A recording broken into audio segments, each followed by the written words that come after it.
तो बच्चों, प्रश्न दिया गया है कि किसी माध्यम में ध्वनि की चाल भी माध्यम के प्रत्यास्थता गुणांक ई और घनत्व डी पर निर्भर करती है। विमेय विधि से ध्वनि की चाल के लिए सूत्र प्राप्त करिए। तो इस प्रश्न में हमें दिया गया है गिवन दैट क्या है कि ध्वनि की चाल भी is proportional to E into D. ये प्रश्न में दिया है, यानी ध्वनि की चाल भी माध्यम के प्रत्यास्थता गुणांक ई और घनत्व डी पर निर्भर करती है। तो इस प्रश्न को हल करने के लिए, अर्थात ध्वनि की चाल का सूत्र प्राप्त करने के लिए, हम ये मान लेंगे कि माना कि ध्वनि की चाल भी प्रत्यास्थता गुणांक ई की घात ए और घनत्व डी पर निर्भर करती है। माना के ध्वनि की चाल भी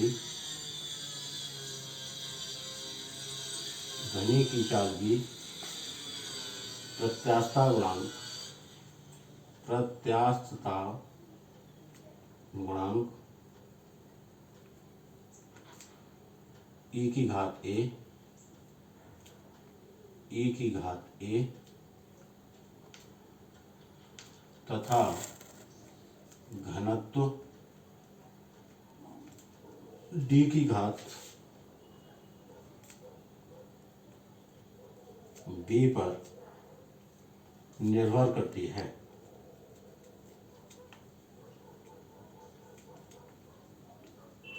इसलिए B is proportional to power A into D की पावर B। जब प्रोपोर्शनलिटी का चिन्ह हटाएंगे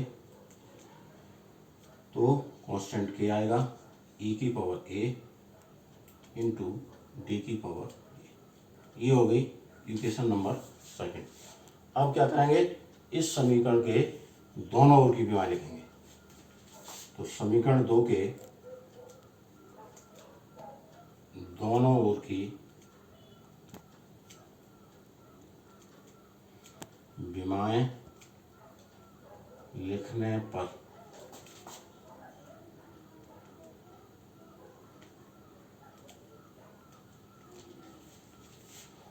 बी क्या है, वेग है। वेग की विमा होती है LT माइनस 1। वेग की विमा होती है LT माइनस 1। के विमाहीन नियतांक है। के क्या है, विमाहीन नियतांक। ई प्रत्यास्थता गुणांक है, इसकी विमा होती है ML minus 1 T minus 2। D घनत्व है, इसकी विमा होती है ML minus 3 to the power B और इसकी पावर। अब देखिए, यहाँ पर m की पावर है A और यहाँ m की पावर B है, तो गुणा में घातें जुड़ जाती हैं, तो m की पावर टोटल हो गई A प्लस B। अब L की पावर माइनस 1 इंटू ए, यानी माइनस ए हो गई, यहाँ minus 3 into B minus 3b, तो टोटल पावर हो गई L की माइनस ए माइनस 3b। अब T की पावर माइनस 2 इंटू ए, तो ये हो गई माइनस 2a। इधर LT माइनस 1। अब क्या करेंगे, दोनों ओर की विमाओं की तुलना करेंगे। दोनों ओर की विमाओं की तुलना करने पर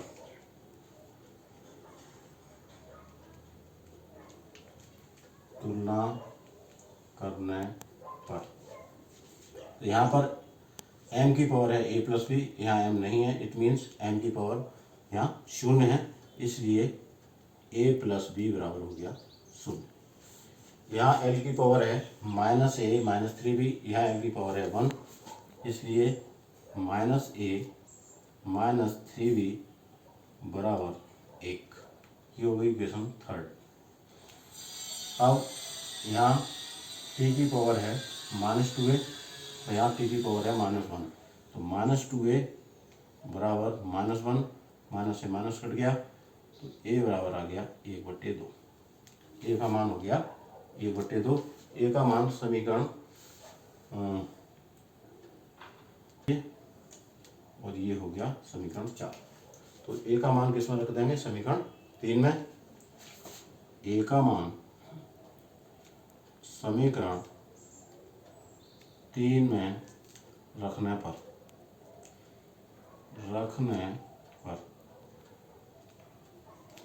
रखिए ए की जगह 1/2 प्लस बी बराबर 0, तो बी बराबर आ गया -1/2।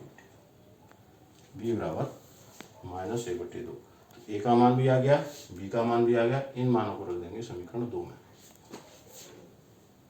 ए तथा बी के मानों को समीकरण 2 में रखने पर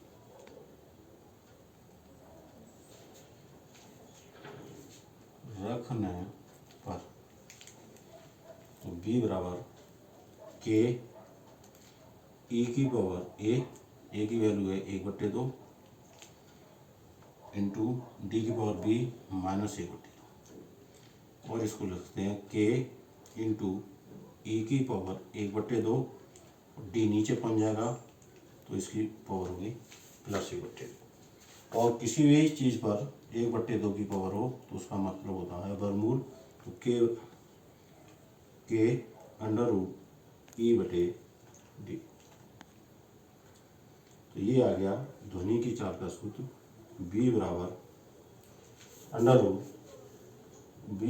के √E/D।